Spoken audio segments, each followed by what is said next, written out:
I'm sorry, but raise your hand if you honestly did not see this result coming. So, uh, so the title of this article is Palestinian Poll Shows a Rise in Hamas Support and Close to 90% Wanting U.S.-Backed Abbas to Resign. Now, Israel is bombing the shit out of Palestine, specifically Gaza. Is anybody surprised that most Palestinians are actually backing the very terrorist group that Israel is trying to destroy? Seriously, how can you think bombing the shit out of civilians is going to make them hate Hamas? No, it's going to make them hate Israel. I mean, come on. It doesn't take a genius to figure this out. They're not going to see as Hamas as the bad guys here. Now, if you, tried to just target Hamas and actually try to prevent as many civilian deaths as possible as opposed to bomb the shit out of the entire country, maybe, just maybe, they might have the nuance to separate that you're trying to just get rid of Hamas and not Palestinians. But no, you have to go and do what you did. So now not only do they support Hamas, they do not support the U.S. And of course they're going to want Israel to be wiped off the map because you kind of asked for it. And the U.S. only now realizing, oh, maybe we shouldn't have allowed them to bomb the shit out of a country. Yeah, it's going to come back to bite you in the butt. What is it with U.S. foreign policy and finding a way to make U.S. foreign policy look even worse than it did? But let's get to the article.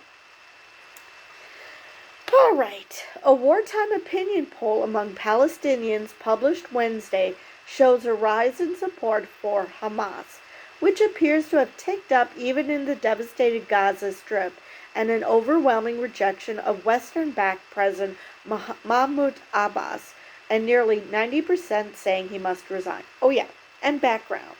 Not only are they attacking Hamas, Israel also wants to attack Hezbollah. You know, the terrorist group that didn't actually have anything to do with the attacks.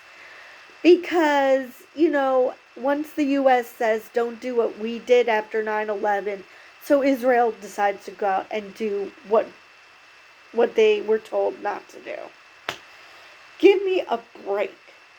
I don't know if you remember a few videos ago where, I'm not a conspiracy theorist, but I wouldn't be surprised if this wasn't a conspiracy between Netanyahu and Hamas, so they would have a reason to fight each other. This isn't helping. Now, do I think they actually colluded? No. Do I think Netanyahu thinks that there shouldn't be a Palestinian state at all? Yes, I do. And actually I got confirmation on a podcast that no, he's never been a two-state solution kind of guy. So yeah, of course this is no surprise.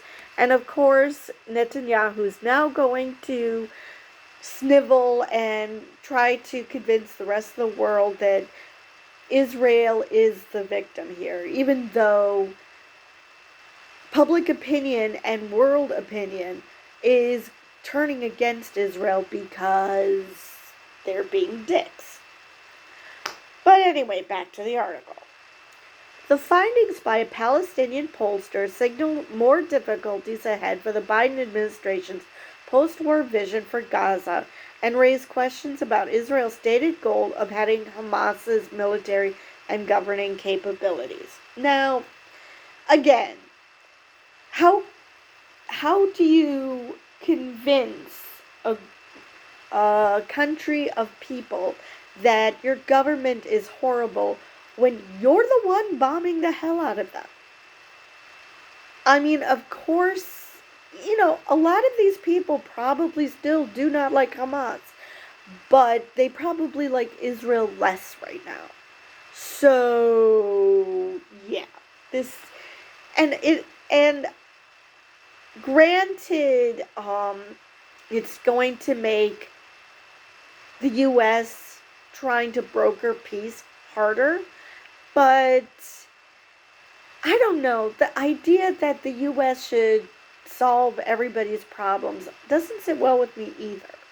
Because, as you can see, when the US gets involved, especially when they blindly get involved, bad things happen. I mean, they could have prevented this. Like, you keep this up, we're not giving you military aid anymore. But no, we can't do anything sensible that we would do at any other country. No, we've got to just blindly give Israel everything we want because religion or something. Washington has called for the West Bank-based Palestinian Authority, currently led by Abbas, to eventually assume control of Gaza and run both territories as a precursor to statehood.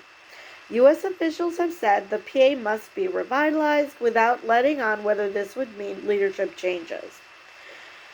Now, the PA has not been popular with Palestinians regardless, even before October 7th. And, yeah, the fact that Abbas has not been able to do shit isn't helping. So, and the fact that he's close to the U.S., not helping either. So, again, the Palestinians are left with an impossible choice. Because the U.S. and Israel just couldn't be bothered to actually think before, someone's bigoted brain decided to act. Oh my God. What a mess. The PA administers pockets of the Israeli-occupied West Bank and has governed Gaza until a takeover by Hamas militants in 2007. The Palestinians have not held elections since 2006 when Hamas won a parliamentary majority. Right, because Hamas hasn't let that happen. Because why the hell would they have gone through all the trouble to have a complete takeover if they were going to allow elections?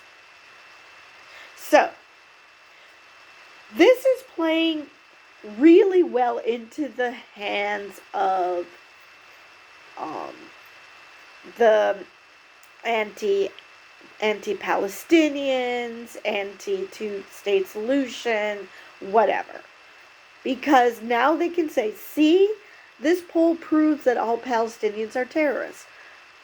No, it proves that Israel has managed to take a bunch of people who just wanted peace and didn't loathe Israel with every core of their being and give them a reason to do that.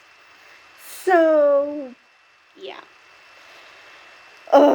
This is such a mess, and I don't know how they're going to get out of it. I really don't.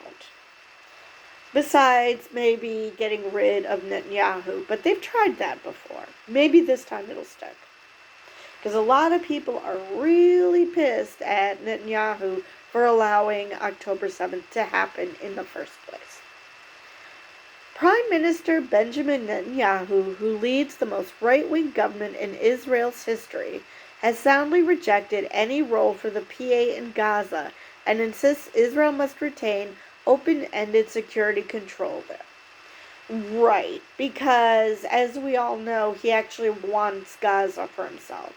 I mean, this isn't him trying to be a humanitarian or him trying to do what's best for Gaza. No, he wants control of Gaza so he can create more Israeli settlements.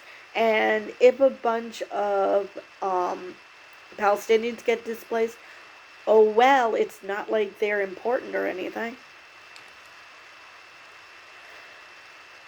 Arab allies of the U.S. have said they'll only get involved in post-war reconstruction if there's a credible push toward a two-state solution, which is unlikely under the Netanyahu government. Unlikely, try impossible.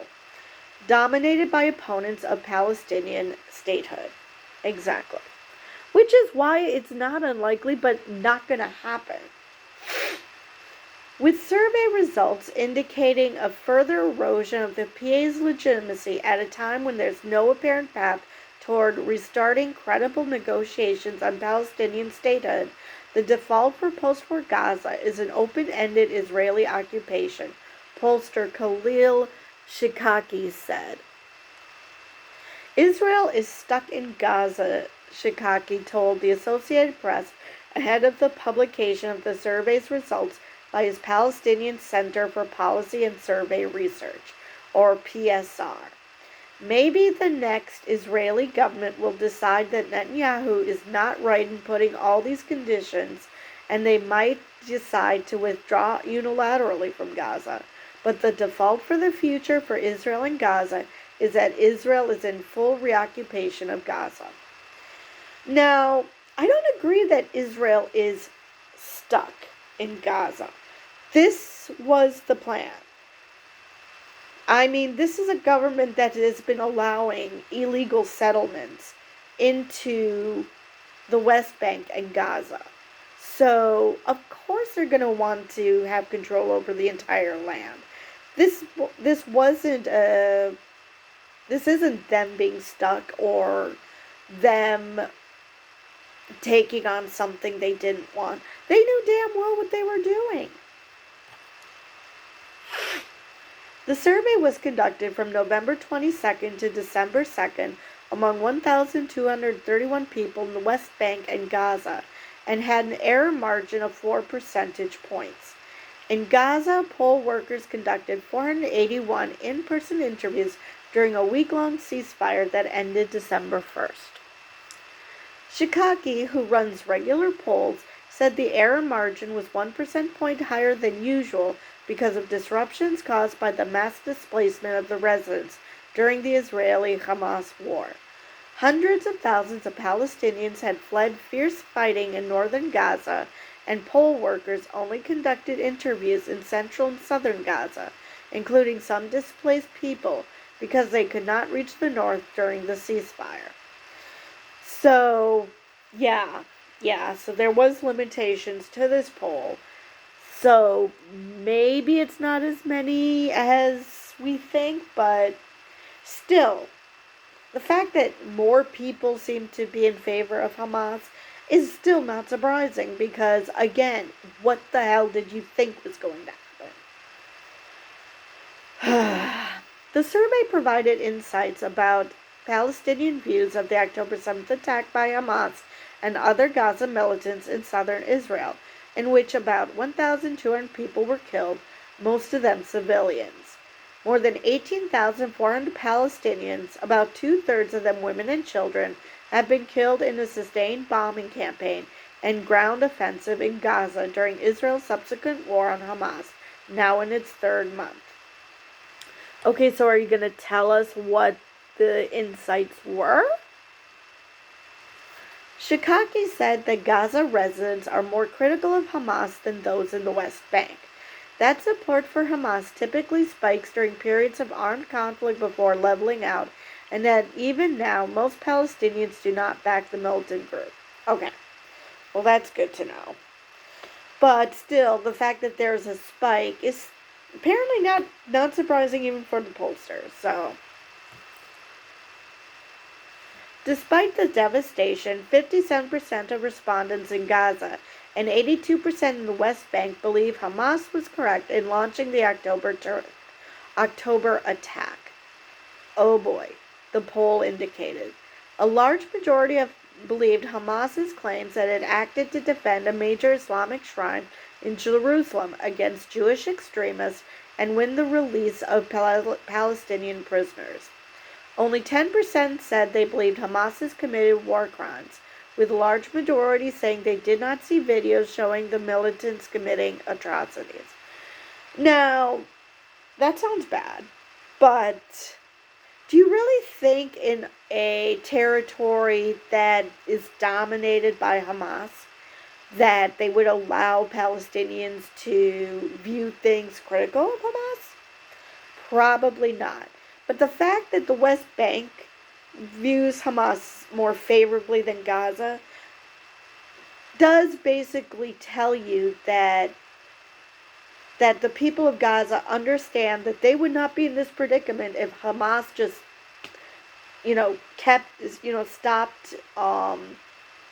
stopped poking the bear.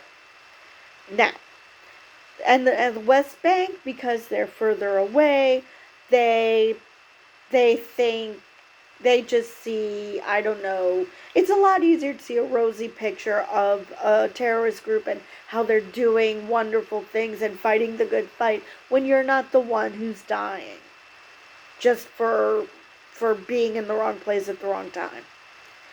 So that does make sense. Still, I would like it less, but the videos, along with extensive eyewitness testimony and reporting by the Associated Press and others, show that hundreds of civilians in southern Israel, including women and children, were abducted or gunned down inside their homes.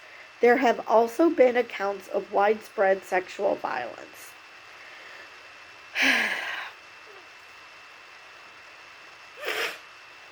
But while Israeli media coverage has focused intensely on the attack in the weeks since, Palestinian outlets have been fixated on the war in Gaza and the suffering of civilians there.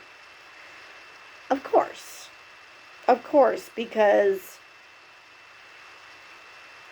Israel needs Israelis to remember what happened in October 7th so they can keep the rage up. And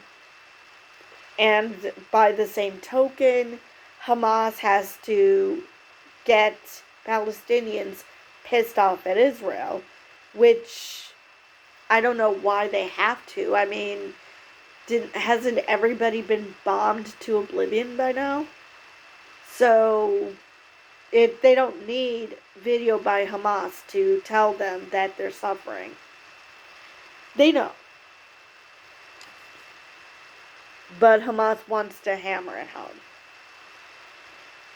Shikaki said the most popular politician remains Marwan Barghouti, a prominent figure in Abbas's Fatah movement, who is serving multiple life terms in an Israeli prison for his alleged role in several deadly attacks during the Second Palestinian Uprising 2 decades ago.